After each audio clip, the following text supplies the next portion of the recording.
So Amazon recently released a $55 Amazon Fire TV Stick 4K Max. So I couldn't wait to get my hands on it, so I immediately pre-ordered it and got it delivered yesterday. Now, for people who aren't tech savvy, there are 4 major upgrades to the normal Fire TV Stick that you get in the new Fire TV Stick 4K Max. 40% more powerful than Fire TV Stick 4K, so your apps should open faster and navigation should feel real smooth. It packs 500 MB more RAM compared to the Fire TV Stick 4K, so you don't have to wait for apps to, completely reload as often. It now comes with Wi-Fi 6, so assuming you've got a router that supports Wi-Fi 6, you should get more internet speed. And finally, you get a new Alexa voice remote with quick access buttons, so it should be easier to navigate between popular apps like Netflix, Prime Videos, and etc.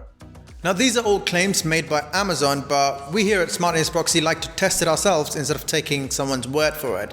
So we're going to do independent testing for each and every one of those features and compare it with other streaming sets that are similarly priced. So yeah, by the end of this video, you'll know the differences between Fire TV 4K Max and the regular Fire TV 4K, and if it's worth buying it for the $5 extra.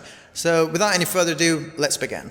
So yeah, before we actually test them, let's compare the specs between Fire TV Stick 4K and Fire TV Stick 4K Max. But yeah, specs are just specs, right? We really have to see the real world performance, so let's see what comes in the box first, which is pretty much like any other Fire TV Stick, to be honest. What I really didn't like is there's still no USB Type-C port in 2021. I mean, Amazon, come on, a micro USB port in 2021, really? On the brighter side though, all of your older Fire TV Stick accessories will work with this one too. Moving on, with the unboxing you get a new remote which is definitely bigger and has way more buttons than the old Fire TV Stick 4K remote. But we'll come back to that in a bit. Then you have the standard micro USB cable and an HDMI extender, and of course there's also batteries and a wall adapter. Okay, now that we know what we actually get in the box, let's quickly set up the Fire TV Stick for once. So if you want to do that, simply plug your Fire TV Stick 4K Max into a free HDMI port on your TV. Power it on from the nearby USB port, or it's recommended to Fire TV Stick from a nearby wall adapter because it delivers more power. Now put the batteries into the remote and you'll see the regular Fire TV Stick screen set up. From here, you can simply click on Next and then set up the Fire TV Stick. Alright, now that we've set up everything, let's take a look at the new things that are there in Fire TV Stick 4K Max one by one. And the first thing that I want to look at is the UI experience altogether and the performance. So the interface has been completely redesigned, where you would normally get yellow and blue hues for the theme. Here you get a gold accented UI, which looks really premium if you ask me. And apart from looks, Amazon claims that the new Fire TV Stick is 40% faster because of the GPU, CPU and the additional RAM. But that's just their claim, but let's really put it to the test and find out. Both sticks stream at 4K UHD at 60 frames per second, and both support high-end video quality Dolby Vision, HDR10 and HDR10 Plus formats, which should give you, stronger and more bolder colors. To test them in similar situations, I tried opening similar apps on both Fire TV Stick 4K and 4K Max and to check the boot up time. And here are the results. YouTube opens considerably faster on the new Fire TV Stick.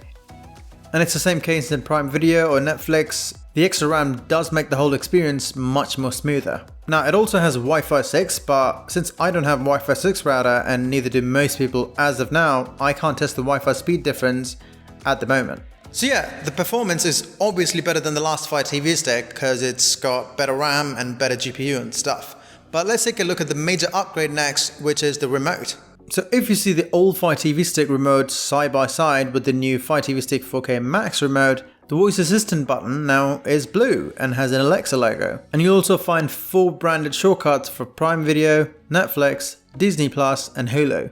And I think you can reprogram them just like the way you did with Shield TV remote using a button mapper app. Let me know if you want a video on that.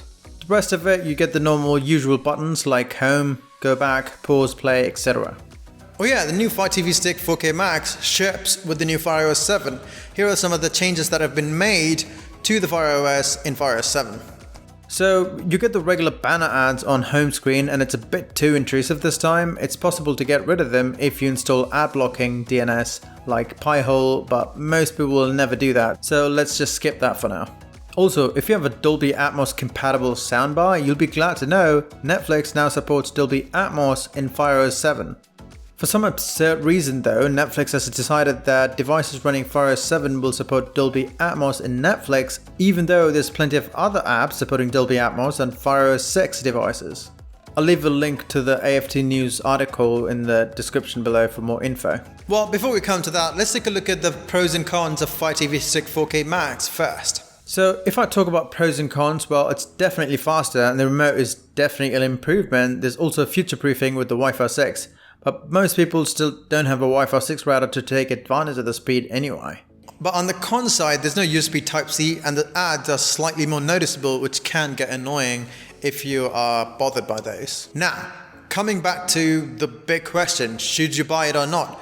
Well, if you actually look at the prices, Amazon Fire TV Stick 4K is $50 and Amazon Fire TV Stick 4K Max is just $5 more, but you get a lot more performance and better UI for the price that you pay, which is just $5. So it's an easy recommend from Smart Ears Proxy, or if you ask any other tech-savvy person, to be honest. However, if there's a Black Friday sale and the price difference comes down to $12 to $15, then you can go for Fire TV Stick 4K instead. Anyway, that's just from me though. What do you think? Let me know in the comment section below. While you're at it, check out smartearsproxy.com if you're keen to unblock geo-restricted content on your Fire TV Stick 4K for about $5 a month, which is bugger all. Anyway, I'm Vamsy, thanks for watching, and I'll see you in the next one.